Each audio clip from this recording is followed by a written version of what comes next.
Okay, it didn't tell me I was live. I'm sorry. Um, I didn't go live yesterday because I was having trouble with my camera and my microphone, but I'm hoping they're working fine today. And the week before that, I was traveling and I was going to record from the airport, but if you travel, you know how noisy airports can be. Plus, we were all it was packed. We were on top of each other. And I just didn't really feel like having strangers. I didn't feel like having strangers listen to what I was saying, but obviously, unless I know you personally, I guess I am having strangers listen to what I'm saying. But the difference here is you're choosing to listen, right? While I was gone, it was about 10 days ago, there was a death in the family. My son's cat passed away suddenly and surprisingly. And I mean, he'd been sick very short. You know, it was Saturday and the cat was obviously not feeling well and died a few hours later before my son was doing a wait and see kind of thing and Stripes didn't wait to see. And my son is an animal lover. He loves all kinds of animals. He thought about becoming a veterinarian or a vet tech, and he couldn't do it because he knew he would have to hurt animals at some point. You know, things that, give them shots or euthanasia or that kind of thing, and he just knew he wouldn't be able to do it. He's too soft-hearted.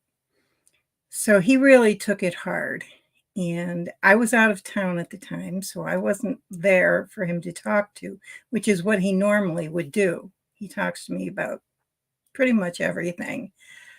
Um, so he was kind of alone.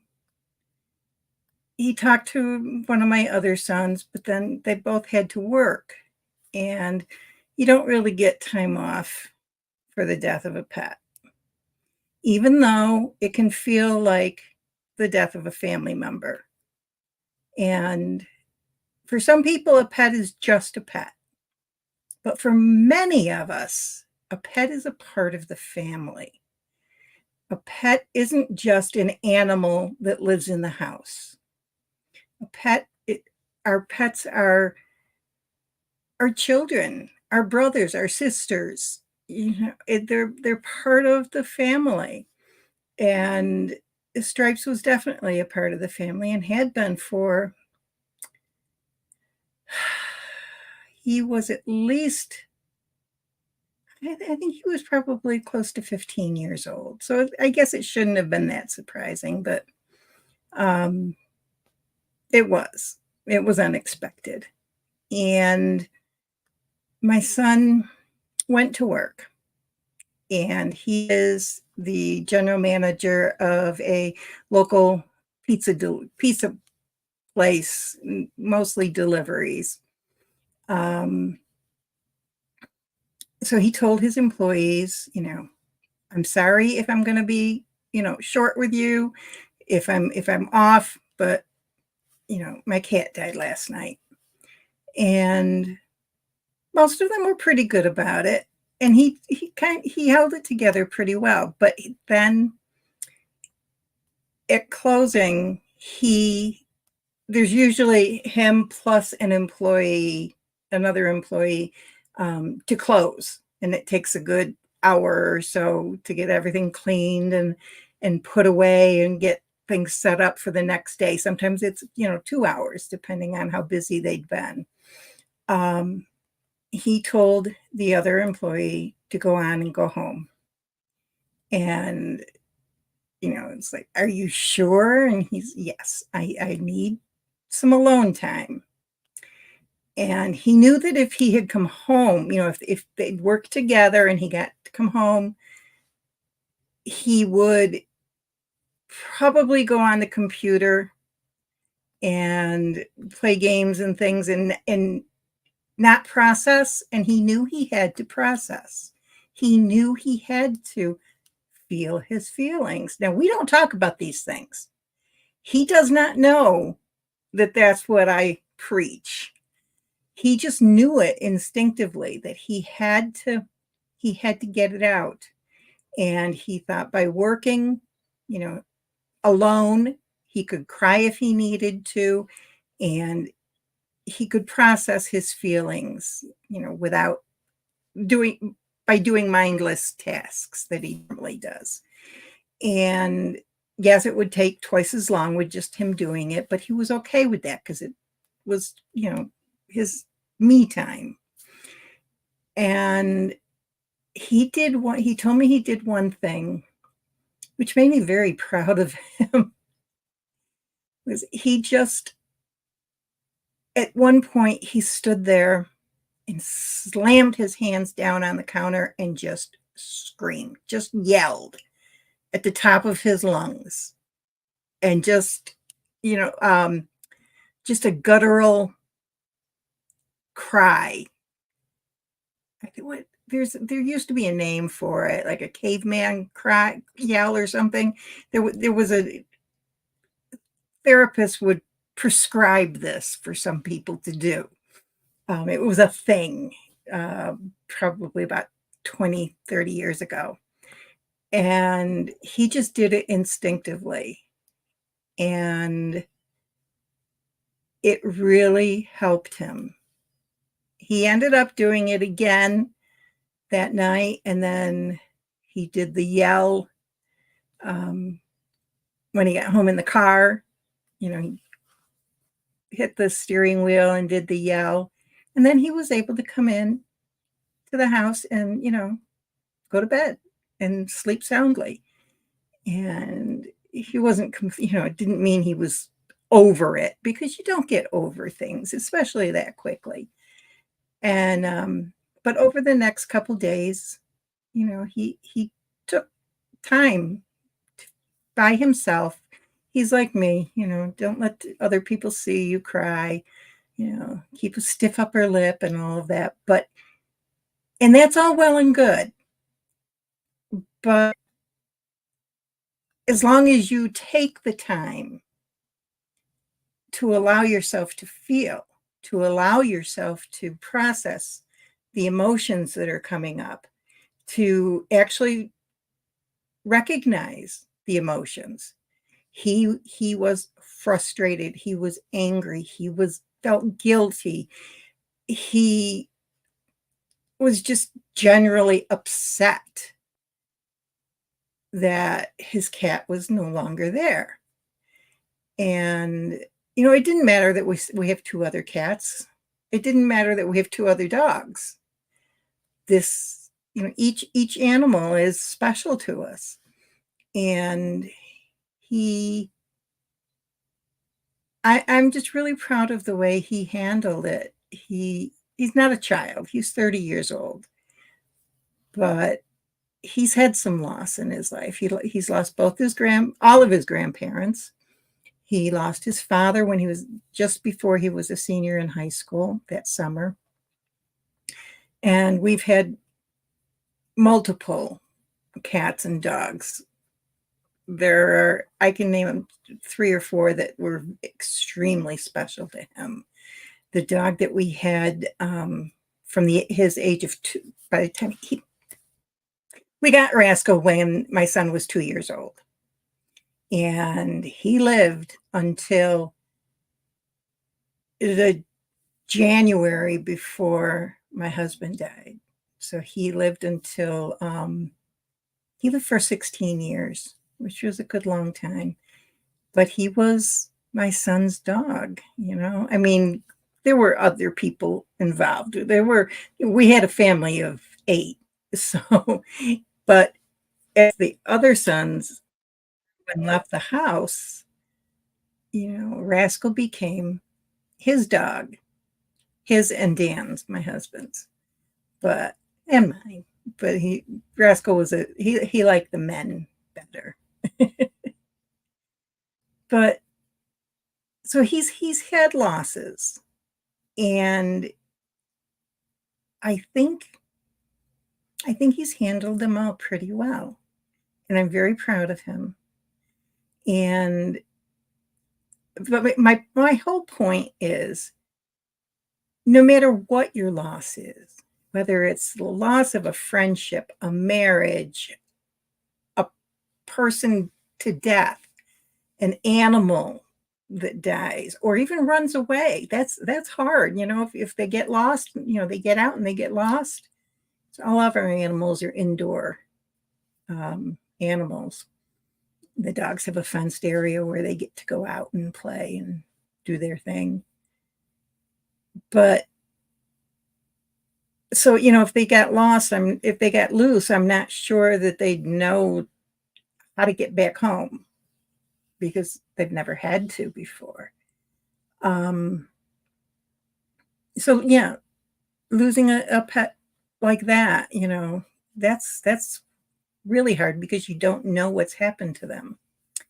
I spoke to a gentleman today, and his one of his best friends died during COVID, but it wasn't a COVID related death. And his friend's mother, he feels, she's part of his family. His friend's mother is still having a hard time with it. So whether it's a child, a parent, a friend, whether your loss is the loss of a friendship for a variety of reasons. Maybe you've had a misunderstanding. Maybe you've moved away. Maybe you just grew apart. The loss of high school students and even some college students, they after graduation, there's that feeling of loss because they don't have, even if they move on to a job or to college, they've still left something behind, and it's hard. And I think I think grief, the grief of losing what they had in high school is the reason why some students end up dropping out of college early on. They can't process those feelings, and it gets in the way of their studying. It gets in the way of their enjoyment of this new experience in their lives. We're getting to the time of year when people are graduating. Students are graduating from high school and from college, and they have to be able to process that change in their life. And that can be difficult. If you know of anybody in any of these situations that wants to talk, I'm here. I'm not hard to get in touch with. I'm always available on Facebook Messenger or on Facebook itself. My name is Cindy Judd Burns, and you just send me a message or email me at cindy@cindyjburns.com. First Talk is always free, and you may not need me. We can talk, and we can say, oh, yeah, you're doing really well. I think, I don't think you need, to continue coaching with me. I won't take somebody on that doesn't need me, and I won't take somebody on that I can't help. If somebody contacts me and they're feeling suicidal, I definitely refer them out. If they're severely depressed, I refer them out. I'll continue working with them while they're seeking medical help, but I can't I can't prescribe, I can't diagnose, and I won't. And the difference, maybe this is a talk for next week. The difference between counseling and coaching, the difference between therapy and coaching, there's a huge difference. I went to counseling after Dan died, and coaching helped me so much more in different ways. I didn't really need the counseling part of it. Um, I wasn't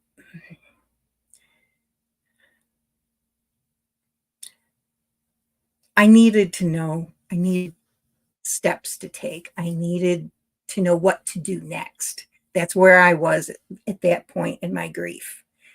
I started seeing a counselor after 5 years, and, 5 years after Dan died, and because I felt like I didn't know what I should be doing and feeling, and I didn't know if what I was feeling was normal. I couldn't envision what my life should be looking like now or in the future. It just wasn't there for me, and I've never been I always like to have a plan, and I didn't have a plan. It was gone. It doesn't matter if I don't follow the plan, that has nothing to do with it. I just wanna have the plan, and then the plan can change and develop over time. I think a lot of us are like that, and that's where a coach really can come in handy. A coach, we give you steps to take, we give you things to do, um, that help you move forward with your life, that help you come to terms with what's going on in your life, that help you to know who you are, in your core, not so much, in your psyche, but just what kind of a person you are, what kind of a person you want to be. More pragmatic, I guess, than a psychiatrist or a therapist or a counselor. It's very different. And just as I refer people to, the medical professionals, sometimes the medical professionals will refer to a coach. So not mutually exclusive. And there's a place for everybody. And, it's up to you. Just give me a call and we'll decide where you need to be, who's best to help you.